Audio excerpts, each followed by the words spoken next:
Eh bien bonjour à tous. Donc aujourd'hui on va parler du chargeur DC-DC. Donc le problème des chargeurs DC-DC, eh bien ma foi, c'est que dans un camping-car ou un fourgon aménagé par les industriels, raccorder un chargeur DC-DC, c'est vraiment prendre des gros risques, donc on verra ça dans cette vidéo. Ensuite, pour ceux qui aménagent leur fourgon eux-mêmes, il y a une deuxième question à se poser, c'est au final, est-ce que ça sert à quelque chose? Donc moi je vous le dis tout de suite, dans 80% des cas, ça ne sert à rien. On voit ça dans cette vidéo.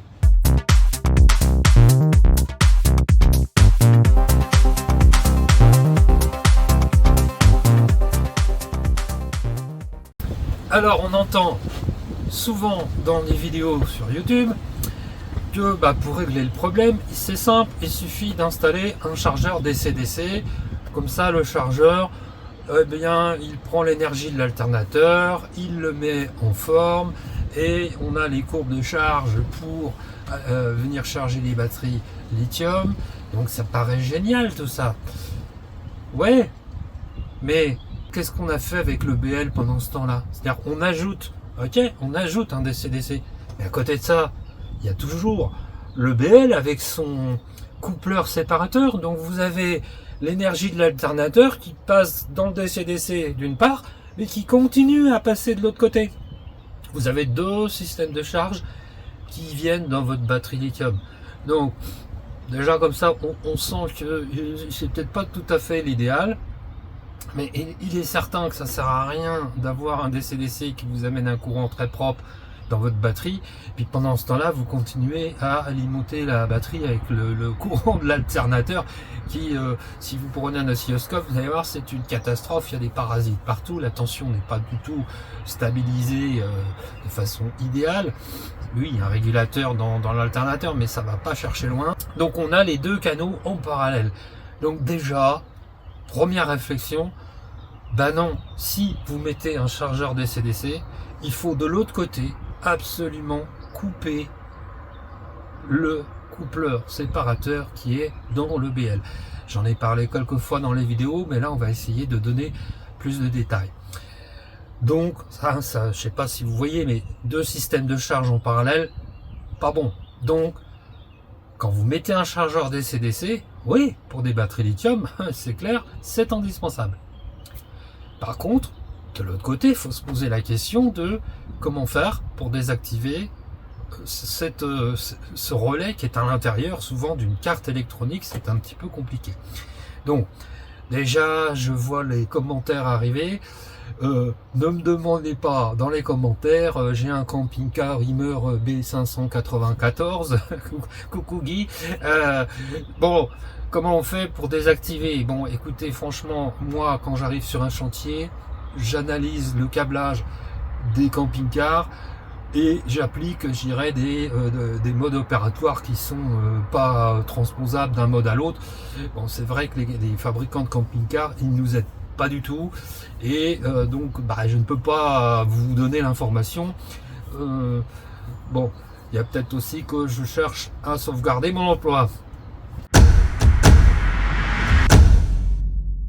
Alors pourquoi c'est dangereux d'installer un DC-DC dans un camping-car?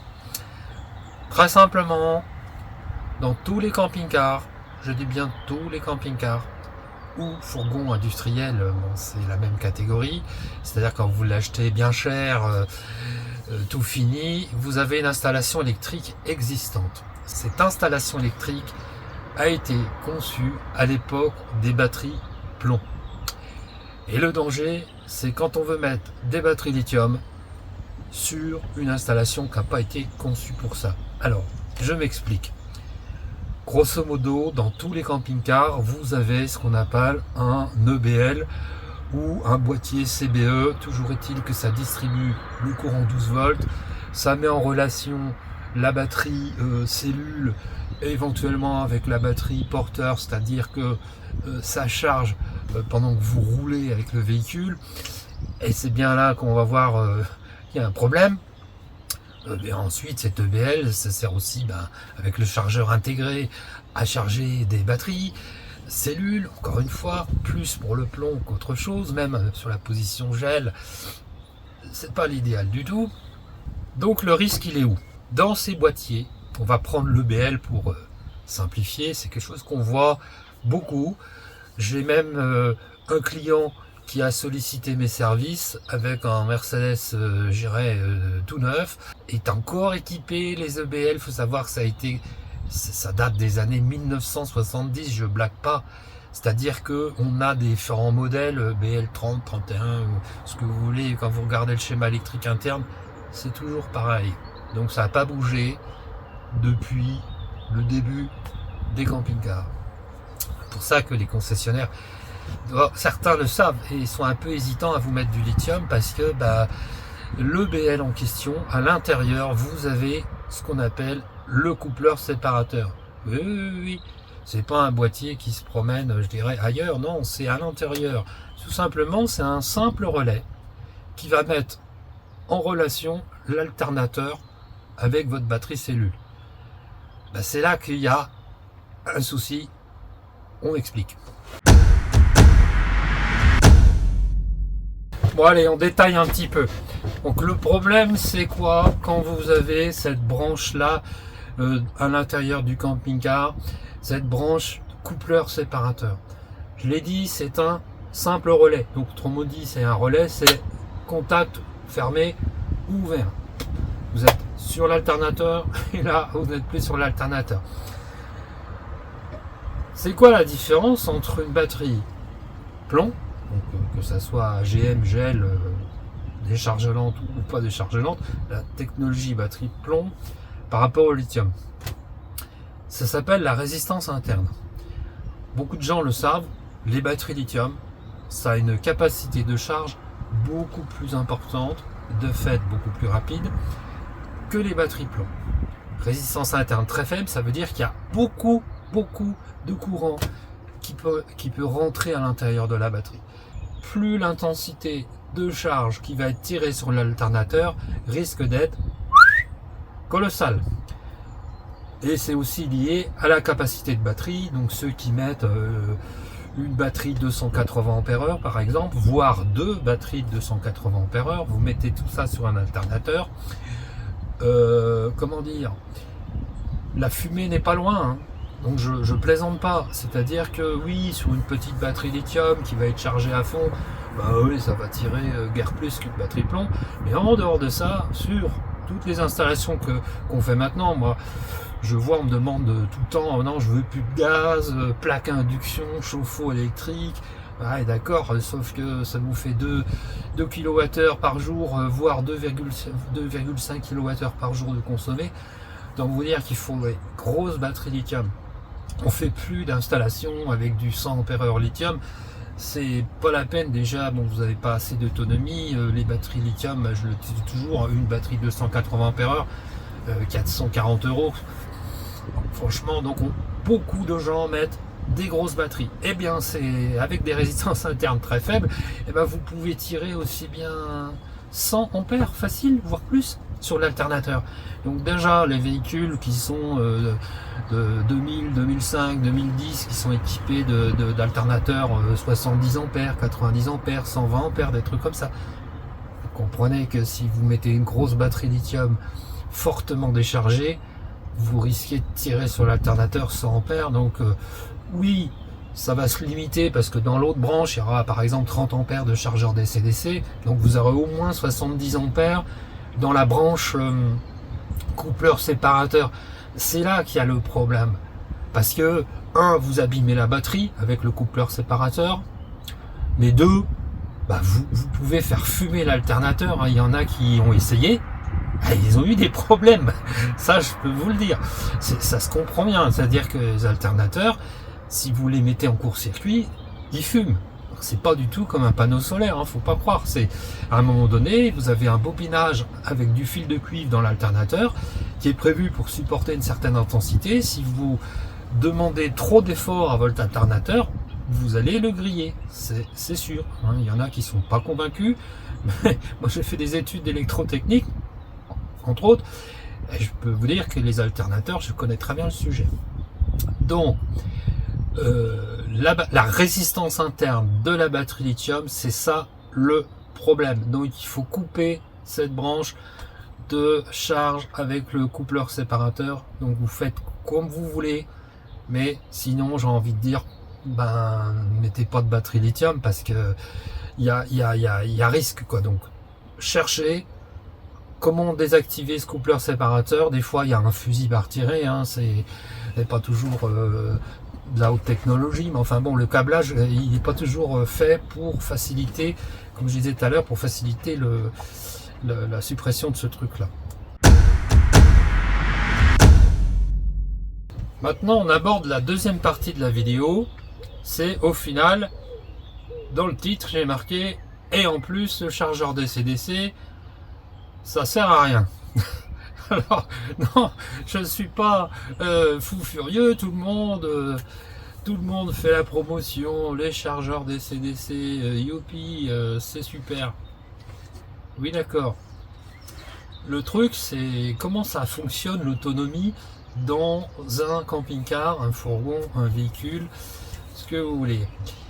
Bah, vous avez une balance avec deux plateaux. Dans un plateau, il y a votre consommation électrique journalière. Moi je vous le dis, et souvent dans mes clients, j'ai souvent du 2 kWh et on n'est pas sur des grosses, forcément très grosses consommations. Donc 2 kWh dans cette balance-là. À un moment donné, l'idéal, si vous voulez être en autonomie totale, l'idéal c'est quoi dans l'autre plateau de la balance? Et bien tout simplement d'avoir un système de production d'énergie qui fait qu'il y aura autant de production que de consommation. Et si vous avez plus de consommation que de production, votre balance elle va faire poum, comme ça. Et donc la différence, le delta d'énergie, où est-ce qu'on va aller le chercher? Ben, dans la batterie. Imaginons que vous consommez 2 kWh par jour, mais que vous en produisez que 1,5, eh bien, les 0,5 kWh vont être pris tous les jours, 0,5 kWh dans la batterie. Et donc, à un moment donné, c'est ce qui fait que vous avez un nombre de jours d'autonomie qui baisse. Donc, il faut, si vous arrivez à équilibrer les deux plateaux, je dirais avec une toute petite batterie, vous pouvez même alimenter des plaques à induction. Bon là c'est un petit peu tiré par les cheveux, mais en tout cas vous n'avez pas besoin d'énormes parcs batterie si vous produisez quasiment ce que vous consommez dans la journée. Vous voyez, regardez bien, hein, les deux plateaux de la balance. La batterie, bien sûr on va en avoir besoin la nuit, c'est sûr, hein, si vous voulez allumer une lumière la nuit, ou le frigo, ou que sais-je, c'est sûr que la nuit, si vous comptez sur la production solaire ou la charge alternateur, je crains qu'il n'y ait pas grand chose des deux côtés. Donc qu'est-ce qu'il faut? Produire autant que l'on consomme, ou en tout cas essayer de s'en rapprocher. Souvent je dis il faut au moins qu'on produise 50% de ce qu'on consomme tous les jours. Ça va dépendre des gens, mais bon c'est clair que 50% c'est pas beaucoup, mais moi c'est ce que je fais dans mes premières approches. Lorsque on me demande de faire une installation, je fais une étude d'autonomie. Je pars un peu déjà sur cette base. Bon, ça veut dire quoi? Si vous consommez 2 kWh par jour, c'est-à-dire 2000 Wh. En 12 volts, on a donc l'équivalent de 150 ampères. 2 kWh, ouais, c'est chauffe-eau, machin, ça fait l'équivalent de 150 ampères. Donc idéalement, il faut que, si vous voulez être autonome, pas vous brancher au camping sans arrêt, panneau solaire plus charge alternateur, il faut que ça fasse 150 ampères. Donc je parle en ampères pour essayer de voir l'intérêt du chargeur DC-DC où on est, je dirais, sur le système du véhicule. Souvent, quand on va mettre un chargeur DC-DC, on va mettre un chargeur 30 ampères. Plus, oui, vous pouvez le faire, mais il faut avoir l'alternateur qui puisse supporter 60 ampères en plus de la clim, des phares et tout ça. Donc, 30 ampères, c'est une bonne base. Si jamais vous roulez 1 heure tous les jours, 1 heure tous les jours, vous allez avoir 30 ampères heure, alors que vous avez besoin de 150. Ça vous fait donc 20% de votre besoin journalier. Bon, alors, on ne parle pas de régime. Hein. 1 heure de conduite tous les jours avec un chargeur alternateur 30 ampères, c'est 20% de vos 2 kWh dont je prenais exemple tout à l'heure. Bon, 20%, ça veut dire qu'il vous en manque 80% si on veut avoir l'équilibre des deux plateaux. Donc 80%, ça va être les panneaux solaires. Donc là, ici, il faut se poser la question. 20%, est-ce que ça vaut le coup d'investir? Maintenant, pourquoi j'ai dit que ça sert à rien? Parce que toutes les personnes qui me contactent, je leur demande, est-ce que vous roulez tous les jours? Je peux vous certifier que 9 fois sur 10, on me dit, bah non, ouais, c'est le camping-car, c'est les vacances. Bon, donc non, je roule. Bon, ça dépend. 1 heure, 2 heures. En gros, ça s'arrête là. Et puis après, tranquillou, hein, je me pose 2-3 jours sur un spot. Des fois, je reste qu'un jour, mais bon, des fois, je reste plus. Donc, 2-3 jours. Ouais, très bien. Donc, vous roulez une journée. Admettons 1h30, tiens, pour faire la moyenne, 1h30. Et puis, les 2 jours suivants, vous roulez pas du tout. Si vous ramenez ça à une moyenne journalière, c'est comme si vous aviez une demi-heure de conduite tous les jours. Une demi-heure avec un chargeur 30 ampères DC-DC, hein, ça fait 15 ampères heure.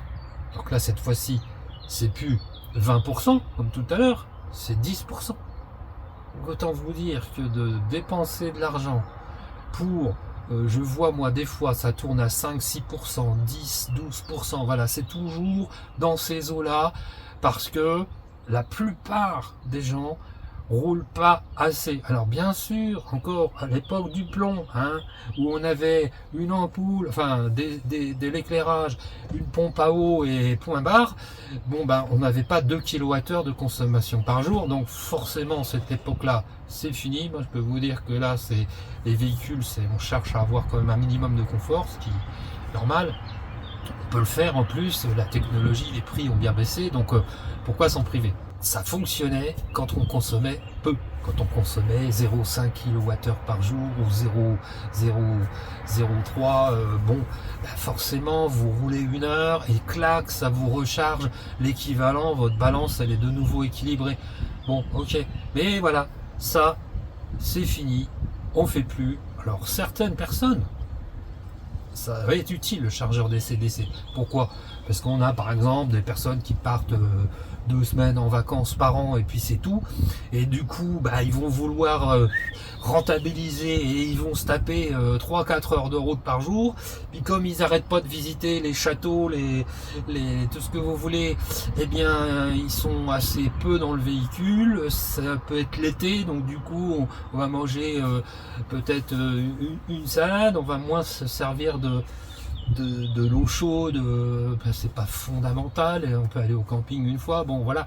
Donc pour des personnes qui dans la balance consomment pas beaucoup et d'autre part qui font beaucoup de kilomètres, là du coup on a une possibilité de faire 30-40% du besoin journalier. Dans ces cas-là, c'est utile de mettre un chargeur DC-DC. Moi, d'expérience comme ça, je dis il y a 80-90% des cas de figure où on tape entre 5 et 10% du besoin journalier. Je vous conseille de laisser tomber parce que si vous rajoutez 5% de quelque chose, une moto,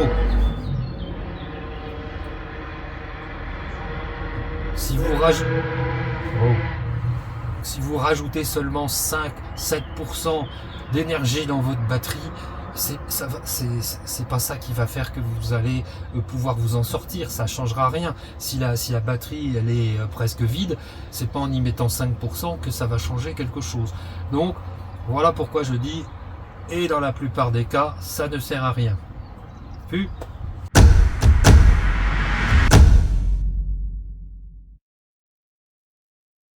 Bon alors certains vont me dire oui mais moi dans mon camping-car, mon fourgon, ça marche très bien, quand je roule je recharge ma batterie, donc c'est pas vrai, ça sert à quelque chose le chargeur DC-DC.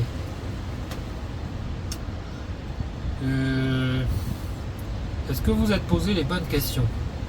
Parce que pendant que vous roulez, est-ce qu'il y a du soleil ou est-ce qu'il pleut?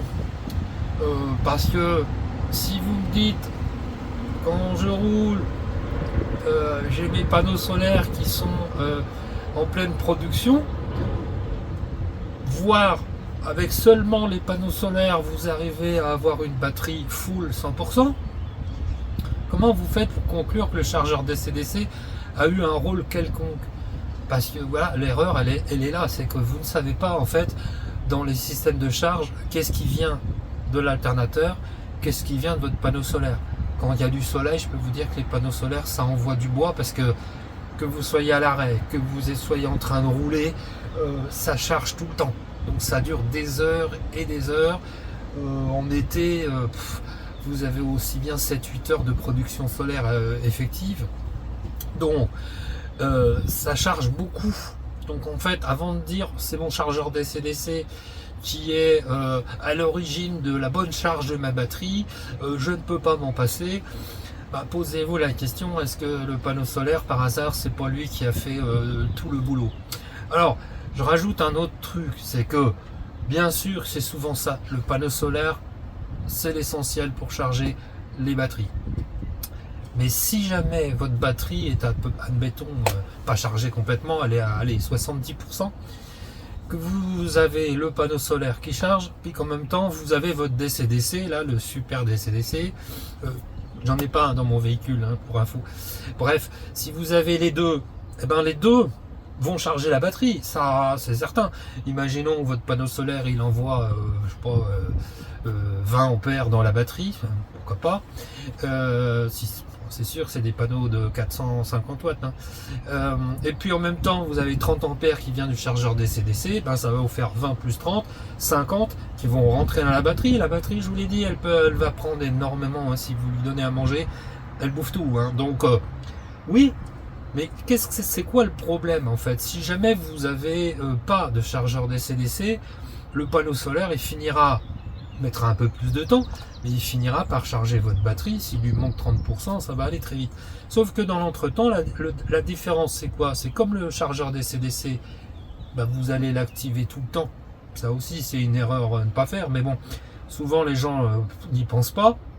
Le truc est activé, et vous consommez du gasoil pour rien, puisque bon, un alternateur ça vient prendre la puissance dans le moteur thermique.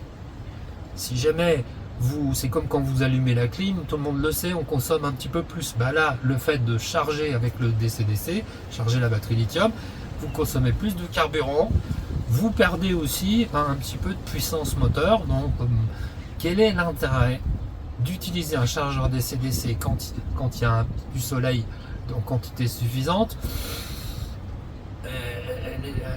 Quel est l'intérêt, d'utiliser un chargeur DC-DC pour, dépenser de l'argent pour rien?